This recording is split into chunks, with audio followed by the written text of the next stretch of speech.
तो स्टूडेंट्स कैसे हैं आप सब लोग। आई होप आप लोगों ने बिजनेस एनवायरनमेंट चैप्टर को पूरा पढ़ लिया होगा। आप अच्छे से एक बार चैप्टर को रिवीजन करो और इन क्वेश्चंस को बनाओ। डेफिनेटली आपकी अच्छे से प्रैक्टिस हो जाएगी। सीयूईटी में जब तक आपको पता नहीं चलेगा ना किस टाइप के क्वेश्चन पूछे जा रहे हैं तो आप प्रिपरेशन भी कैसे करोगे। चैप्टर आपको पता है बट टाइप ऑफ क्वेश्चन जो है ना सॉरी वो अलग है। आओ देखते हैं बिजनेस एनवायरनमेंट में 20 टॉप मोस्ट क्वेश्चन कराऊंगा और आप लोगों को बताना है कि आउट ऑफ 20 आप कितने क्वेश्चन सही आते हैं। कोशिश करना कि मेरे से पहले बता सको। और जो मैं क्वेश्चन करा रहा हूं ना ये प्रीवियस ईयर्स क्वेश्चन हैं, ये पहले आ चुके क्वेश्चन हैं ऐसे, तो बिल्कुल भी इनको मिस मत करना, इसमें लापरवाही बिल्कुल भी मत करना। In which year new economic policy was introduce in India. New economic policy किस ईयर के अंदर आया था? ऑब्वियसली बहुत आसान है, 1991। मारुति उद्योग become the leader in smaller car market because it was the first to recognize। जहां पे भी ये वर्ड आ जाए ना फर्स्ट टू recognize तो समझ जाना वो क्या है क्लास, फर्स्ट मूवर एडवांटेज है for small car environment for rising petroleum price and large middle class population in India. Identify the most important importance of business environment is identify the importance of business environment in given case study. तो इसमें क्या है class, identify opportunity getting first mover advantage. Third, simplifying procedures for import and export. Import export के process को simplify कर दिया। The above statement is related to dash concept of economics dash concept of environment in India. तो बताओ class ये क्या है, export import की चीजों को सिंपल करना, लिबरलाइजेशन। अब इसमें कुछ बच्चे ग्लोबलाइजेशन को समझेंगे, टिक करने ग्लोबलाइजेशन, तो उनसे बोलूंगा भैया अपने एनसीईआरटी को खोलो और एनसीईआरटी में लिबरलाइजेशन वाला टॉपिक जाओ। बिजनेस एनवायरनमेंट में ये भी पढ़ना है आपको, लिबरलाइजेशन, प्राइवेटाइजेशन, ग्लोबलाइजेशन। तो वो जो एल वाला टॉपिक है लिबरलाइजेशन, उसके अंदर देखो सेम यही लिखा हुआ है, सेम यही line, simplifying the process of import and export. आप देखो फिर बताना मुझे। अच्छा नेक्स्ट क्वेश्चन है, a newly appointed government of a country has created an atmosphere of uncertainty and fear in the country। जो नई सरकार बनी है ना वो क्लास कहीं ना कहीं एटमॉस्फेयर बना रही है अनसर्टेनिटी का और फियर का, जिसकी वजह से which the price of dry fruits has risen, which feature of dimension, which feature and dimension। आपको फीचर भी बताना है और डायमेंशन भी बताना है। तो देखो यार डायमेंशन तो पॉलिटिकल है, तो ये है पॉलिटिकल, ये सोशल कट कर दो, बाकी ये कट कर दो। ये है क्लास आपका पॉलिटिकल, दोनों करेक्ट है। अब पहला ये तो कॉम्प्लेक्सिटी है, इंटर रिलेटेडनेस है और अनसर्टेनिटी। तो ये क्या है class, inter relatedness and political environment. नहीं ये है ना करेक्ट है, इंटर रिलेटेडनेस और पॉलिटिकल, यही है बस और कुछ नहीं। तो ये सी करेक्ट है। यहाँ पे आपको ऑप्शंस भी देखो मल्टीपल दे रखे हैं लेकिन और कोई पॉइंट दिखा नहीं, यही दिखा सी, और सी ही देखो ऑप्शन में दे भी रखा है।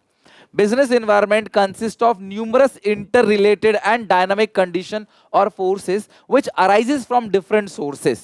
आपको बताना है इसमें कि यह कौन सा आपका feature of business environment highlighted हो रहा है। इस चैप्टर से दो चीजें मोस्ट इंपोर्टेंट है, फीचर्स और दूसरा डायमेंशंस। एमसीक्यू के लिए आपको बताना है which arises from different sources that are difficult to comprehend। अगर आप एनसीईआरटी उठा के देखोगे ना आपको सेम यही लाइन एज इट इज, यही लाइन आपको मिल जाएगा। 12th में भी मैंने आपको इसी तरीके से कराया था, ठीक है। That are different to comprehend, तो ये किसके अंदर आता है, कॉम्प्रिहेंड वाला टॉपिक आता है कॉम्प्लेक्सिटी के अंदर। ना बिजनेस एनवायरनमेंट ना बहुत सारे इंटर रिलेटेड डायनामिक कंडीशंस है जिससे हमें पता करना बड़ा मुश्किल है ना, बहुत कॉम्प्लेक्स है, उलझा हुआ है, आप पता नहीं कर सकते कुछ। पांचवे का सी। 6 का आते हैं, which the following factors constitute economic environment। कौन कौन से इकोनॉमिक के अंदर आता है, मॉनेटरी पॉलिसी आता है इकोनॉमिक के अंदर, तो जहां मॉनेटरी पॉलिसी नहीं है, ए नहीं है, वो ऑप्शन गलत हो गया। Equal opportunity, class equal opportunity आता है, इक्वल अपॉर्चुनिटी सोशल के अंदर आता है, तो इक्वल अपॉर्चुनिटी नहीं है, बी नहीं है, तो जहां जहां बी है वो कट कर दो। बैलेंस ऑफ पेमेंट आता है, सी है, तो कहां कहां सी है, तो ये वाला ऑप्शन बच गया, बस ये डी। तो इस हिसाब से छठे का डी ऑप्शन करेक्ट है, ए सी डी करेक्ट है, A C D. Rate of saving investment वो भी किसके अंदर आता है, वो भी इकोनॉमिकल एनवायरनमेंट के अंदर ही आता है। Rajat is running a catering business. He provide catering services for the manager. He was informed by the priest of the temple that for the next 45 days there are no marriages as the dates are not class auspicious for marriage, but after the 10 days there will be many marriages due to a good omen। है ना, तो बहुत ज्यादा class मतलब कि शादियां आगे होने वाली हैं अच्छे शुभ मुहूर्त पे। Hearing this, Rajat started collecting raw material such as rice, sugar, flour, different type of spices, etc. As a result, there is these resources are low due to low demand at present। क्योंकि मुझे पता अभी भैया अभी demand कम है, समझ रहे हो, अभी डिमांड कम है तो भाई हम अभी खरीद लेते हैं उसको। कौन सा इंपोर्टेंस है क्लास, वो सारी चीजों को इकट्ठा कर रहा है, यानी helps in tapping and assembling resources. इन सब चीजों को ना, जितने भी रॉ मटेरियल है, रिसोर्सेज है, उसको इकट्ठा कर रहा है ये, तो helps in tapping assembling resources. Dependence on technological gadget is comparatively higher in America than India. भाई टेक्नोलॉजिकल गैजेट, अमेरिका के बच्चे टैब वगैरह से पढ़ते हैं वहां पे, हम लोग बस्ता डोडो के ले जाते हैं, तो भैया कहीं ना कहीं उन कंट्री का जो इन्वायरमेंट है ना अलग है, टेक्नोलॉजिकल गैजेट्स वो यूज करते हैं हमारी कंट्री कंपैरिजन में। विच फीचर, देखो जब हमने ये पढ़ा हुआ था साफ साफ फीचर्स ऑफ बिजनेस एनवायरनमेंट में, जहां पे क्लास ये बात करते हैं एक कंट्री कंपैरिजन में दूसरा, राइट। तो ये क्या हो गया क्लास, यहाँ पे dependence on technological gadget is comparatively higher in India. Relativity थी ना, लास्ट वाला पॉइंट कौन सा था, रिलेटिविटी था, तो 8th का जहां पे अलग अलग country state to state vary करता है ना, तो उसको बोलते हैं रिलेटिविटी। द डिक्रीज, जैसे साड़ी वाला एग्जांपल है ना, कि यूएस में जो साड़ी की डिमांड है वो कम होती है, इंडिया में जो साड़ी की डिमांड है दिवाली पे वो ज्यादा होती है। The decrease in interest rate of home loan increase the spending of consumer for buying residential property. Identify the dimension of business environment. तो यहाँ पे देखो सबसे पहला इंटरेस्ट रेट की बात कर रहा है ना, तो इंटरेस्ट रेट किसके अंदर आएगा, इकोनॉमिकल एनवायरनमेंट के अंदर। तो इंटरेस्ट रेट कम हो गया होम लोन पे, जिसकी वजह से लोग ज्यादा घर के लिए लोन ले रहे हैं। मैच करना है आपको, जो डिमोनेटाइजेशन हुआ था इससे कैश लाइट इकोनॉमी या कैशलेस इकोनॉमी को प्रमोट किया गया। ए का फोर्थ देखो दो जगह है, तो ये दो ऑप्शन करेक्ट हो सकता है, ठीक है। अब बी का थर्ड या बी का फर्स्ट क्या है, तो बी है liberalisation, end of licence correct है, बी का फर्स्ट ही है, तो सी ऑप्शन करेक्ट है 10th क्वेश्चन का। ए का फोर्थ हो गया, बी का फर्स्ट हो गया, सी का थर्ड हो गया। ग्लोबलाइजेशन क्या है, integration of our economy with the world economy. और प्राइवेटाइजेशन मतलब क्या है, डिसइन्वेस्टमेंट ऑफ पब्लिक सेक्टर, उसको बोलते हैं प्राइवेटाइजेशन। टेक्नोलॉजिकल एनवायरनमेंट क्या क्या आता है, लेजर, रोबोटिक, सिंथेटिक फ्यूल्स। ए का हो गया सेकंड, ए का सेकंड कहाँ पे, ये रहा, तो इसका देखो नहीं ये दो जगह है ना, तो आपको आगे देखना पड़ेगा। और क्या क्या है यहाँ पे, स्टैट्यूटरी वार्निंग ऑन सिगरेट, ये किसके अंदर क्लास आता है, सिगरेट की वार्निंग, लीगल एनवायरनमेंट। तो सी का फोर्थ, अब देखो सी का फोर्थ और लो ये लो, ए का सेकंड भी दो जगह है, सी का फोर्थ भी दो जगह, अब बी और डी से डिसाइड करना पड़ेगा, तो डी देख लो। और हेल्थ और फिटनेस ट्रेंड किसके अंदर आता है, सोशल, तो डी का फर्स्ट। तो ये 11 क्वेश्चन का ए ऑप्शन करेक्ट है, डी का जो है फर्स्ट हो गया।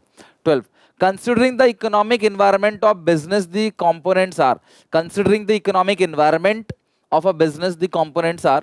तो इकोनॉमिक एनवायरनमेंट के अंदर क्या क्या चीजें आती हैं, इकोनॉमिक एनवायरनमेंट के अंदर life expectancy, inflation, interest rate, consumption habit और डिस्पोजेबल इनकम। तो बताओ क्या क्या आता है, लाइफ एक्सपेक्टेंसी, इन्फ्लेशन और इंटरेस्ट तो पता है, बी और सी। तो देखो बी सी जहां पे है, बीसी जहां पे है, अब यहाँ पे भी बीसी है, यहाँ बीसी है। अब ए जो है वो लाइफ एक्सपेक्टेंसी आता है सोशल के अंदर, और ई जो है वो आता है डिस्पोजेबल इनकम आता है। तो 12th का सी ऑप्शन करेक्ट है, बी सी ई ये तीनों के तीनों आता है, तो ये करेक्ट है। एक second, PNB took over Oriental Bank of Commerce and United Bank of India to become the country's second larger class lender. तो देखो अब बैंकों की बात है, रेट ऑफ इंटरेस्ट की बात है, सेविंग इन्वेस्टमेंट की बात है, ये इकोनॉमिक लेवल पे हो रहा है, तो ये इकोनॉमिक एनवायरनमेंट है, इकोनॉमिक एनवायरनमेंट। 13 का D. Which of the following is an example of legal environment? Death class, ये जो लीगल इन्वायरमेंट होता है ना वो कोई एक्ट होता है या कोर्ट ऑर्डर होता है, तो 14 का बी ऑप्शन करेक्ट है। 15, the new market condition require people with higher competence and greater commitment and for the impact of the government policy। सरकार की जो गवर्नमेंट पॉलिसी आई थी ना, लिबरलाइजेशन, प्राइवेटाइजेशन, ग्लोबलाइजेशन, उसमें आपको बताना है। तो 15 का क्या होगा, एक बार आप देखो, ट्राई करो क्या होगा। तो इसका होगा यहाँ पे जो लोग है ना हायर कॉम्पिटेंसी वाले लोगों की जरूरत है, तो मोर डिमांडिंग कस्टमर। तो 15 नहीं more demanding customer, need of developing human resources. तो 15 का जो सी ऑप्शन है वो करेक्ट है, need for developing human resources. COVID-19 pandemic had a great impact on the life of people and led to increase in use of Ayurvedic medicines and exercising equipment। Identify the dimension of the COVID-19 जब आया तो लोग ना अपने health पे ज़्यादा ध्यान देने लगे, तो जिसकी वजह से आयुर्वेदिक मेडिसिन जो है और एक्सरसाइजिंग इक्विपमेंट ज़्यादा बिकने लगे। तो ये कौन सा है, तो ये सोशल इन्वायरमेंट हो गया ना, 16 का सोशल इन्वायरमेंट। तो ये सीधी सी बात है, आप हेल्थ की बात कर रहे हो, क्वालिटी ऑफ लाइफ को इंप्रूव करने की बात कर रहे हो, तो सोशल आएगा। 17, identify the specific purpose of business environment from the following. Purpose of business environment बताना है आपको, investors, customer, social, political, competitor. देखो इन्वेस्टर्स, कस्टमर्स और कॉम्पिटिटर ये तीनों जो है ना वो ये क्लास स्पेसिफिक है, और ये जो दो है वो जनरल फोर्सेस है। तो ये पर्पस नहीं है, सॉरी गलत पढ़ लिया मैंने, फोर्सेस है। तो investors, customer, competitor, A B E यानी 17 का बी ऑप्शन करेक्ट है। 18, choose the combination showing importance of business environment. तो बिजनेस इन्वायरमेंट का इंपोर्टेंस क्या क्या है? Business environment first early warning signal है ना, और दूसरा है ये दोनों है, फर्स्ट मूव एडवांटेज और अर्ली वार्निंग सिग्नल, डीई। तो डीई कहाँ पे है क्लास? यहाँ पे डी ऑप्शन में, 18 का डी करेक्ट है। Which of the following does not characteristics of, कौन सा बिजनेस एनवायरनमेंट का कैरेक्टरिस्टिक्स है नहीं? Inter related, external forces, market orientation and product relativity. ये भी है, ये भी है, ये भी है। मार्केट ओरिएंटेशन और प्रोडक्ट जो है वो वो क्लास कैरेक्टरिस्टिक्स नहीं है किसका? बिजनेस एनवायरनमेंट का। 20 under which dimension of business environment online booking air ticket? आपको टेक्नोलॉजिकल है, ऑनलाइन बुकिंग और टेक्नोलॉजिकल। सोशल मीडिया पे भी अगर आप ऐड कराते हो अपने बिजनेस को प्रमोट करने के लिए, वो भी क्या होता है? टेक्नोलॉजिकल एनवायरनमेंट होता है, ना कि सोशल एनवायरनमेंट। ठीक है, ऑनलाइन आप ऐड करा रहे हो, कोई लेजर ऑपरेशंस कर रहे हो, रोबोटिक्स का है, कोई भी चीज़ जो टेक्नोलॉजी को बेहतर बनाता है वो टेक्नोलॉजिकल है। तो सोचो कितने आसान आसान क्वेश्चन जो सीयूईटी में क्लास पूछे जाते हैं। तो बीएसटी में हमने आप 3 चैप्टर खत्म कर लिए। तो आप मुझे बताना आउट ऑफ 20 आपके इस चैप्टर में कितने नंबर आए। टोटल 12 चैप्टर है, जो नया चैप्टर में उसके भी क्वेश्चन करा दूंगा, और फाइनेंशियल मार्केट आपको नहीं पढ़ना है। ठीक है, तो मिलते हैं नेक्स्ट वीडियो में। आप मुझे बताओ कमेंट सेक्शन में, कोई डाउट कोई दिक्कत तो पूछो। Till then take care, bye bye.